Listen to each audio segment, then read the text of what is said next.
Itong bagong appoint na PNP chief, OIC PNP chief, si General Jose Melicio Nartatis Jr. Mabigat ang ano niya, mabigat ang pipil upan niyang papel. Sikat na sikat, maganda ang patakbo ni Torre, mahirap niyang ma-fill upan. Pero yan ang hamon sa kanya. Ito, mga kabunyog, mga kababayan, ang bagong PNP chief, si Police General Jose Melicio Nartatis Jr. o tinatawag siyang Tating. Tating Ilocano ito, Ilocano, taga Santa Ilocos Sur. At sabi, daw ito, bata daw ni Amy, ibig sabihin, ni Amy, suportado ni Amy. Siguro dahil na Ilocano nga naman. Actually, maganda naman yung record nito, sabi ng mga matino naman to, maayos naman. Kaya lang nadamay dito sa turf war na ito ni Rimulya at saka ni Torre. Kaibigan din daw nga ito ni Torre. Wala naman silang problema. Kaya lang, ang problema ngayon ni General Tating Nartatis ay mabigat ang pipil upan niyang shoes o sapatos. Popular, mabango sa tao si General Torre. Ang tiwala ng pulisya ay naibalik na sa PNP. Ang tiwala ng tao naibalik na sa PNP.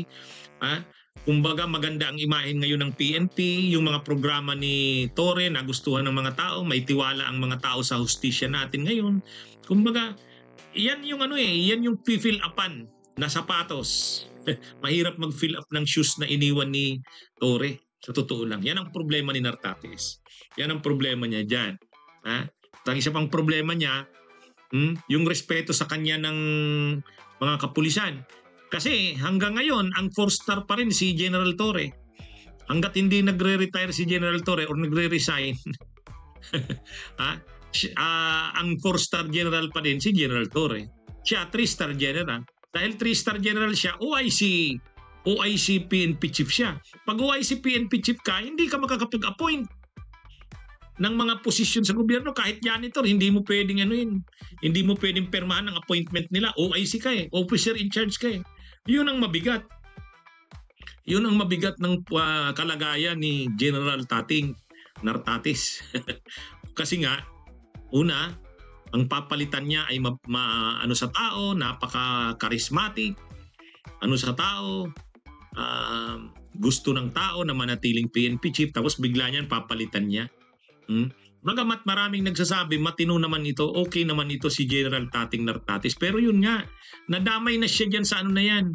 Sa kailangan niya ngayon, ang ipakita niya na kasinggaling siya ni General Torre. Medyo mabigat yon, mabigat na sitwasyon yun kay General Tating Nartatis Jr. Tapos ngayon pa lumalabas, daw ito, tao daw ni Amy.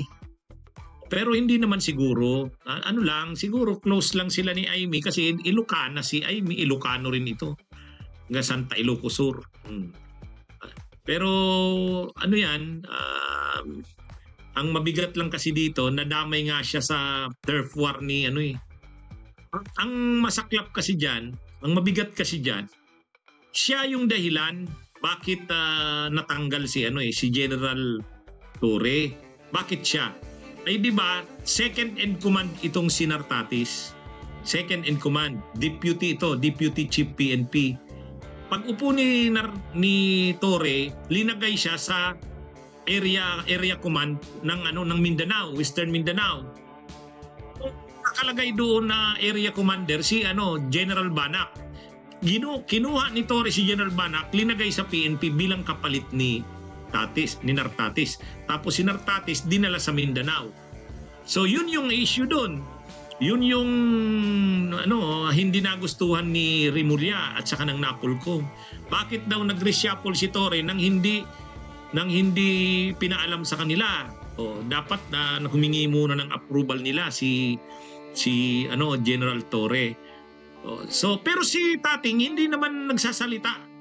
Hindi naman sila, yung Napolcom at si Rimulya yung nag-react sa ginawa ni Torre. Ngayon, naglabas ng order ang NAPOLCOM na pinapabalik si Rene Recol, binabawi yung reshuffle na ginawa ni General Torre. Ay ang pinaka controversial doon itong si Tating na tinanggal bilang deputy chief PNP, number 2 ng PNP, linagay sa Mindanao, tapos pinalitan ng number 2. Ang naging number 2 na si Police General Banak. Ngayon, nang tinanggal si Torre, sinibak si Torre, ang pinalit si Nartatis. Kaya yan yung medyo nakabigat pa ng kontrobersya. Siya yung dahilan bakit nasibak si Torre. Tapos siya rin yung pinalit kay Torre. Bagamat, maraming nagsasabi sa akin, hindi naman sana magkaawayan si Nartatis at si Torre. Maayos naman daw ang pag-ano ng dalawa. Pero ngayon, tinatawagan daw ni Nartatis si Torre. Sabi ni Nartatis, hindi sumasagot si Torre. Siyempre, masama pang loob nun. Kaya, anyway, yan ang problema ngayon ni General Nartatis. Mabigat ang pinipilapan niyang pwesto. Kasi yung expectation sa kanya ng tao, niya yun, kailangan niya yung isatisfy. Kailangan niyang ipakita na kung magaling si Torre, magaling din naman siya. Kung mabait siya, mabait din naman siya. Kung charismatic siya sa mga tao, ganun din naman siya. Kaya lang ngayon, kauupo niya pa lang ang unang order na ginawa niya. Inalis niya na yung spokesperson ng PNP, si Police Brigadier General Jane Pardo. Mula pa 2022, spokesperson na yun eh. Tapos spokesperson na yun ni Torre.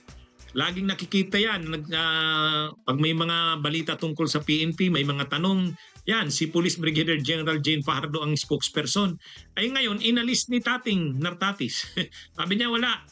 Ang spokesperson na ay yung siya daw, ang spokesperson at saka yung nasa parang public relations office ng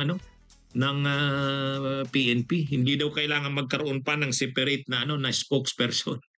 Anyway, abangan natin ang mga susunod na gagawin nito ni General Nartatis. Okay? Bunyog, halikan na kasama ka.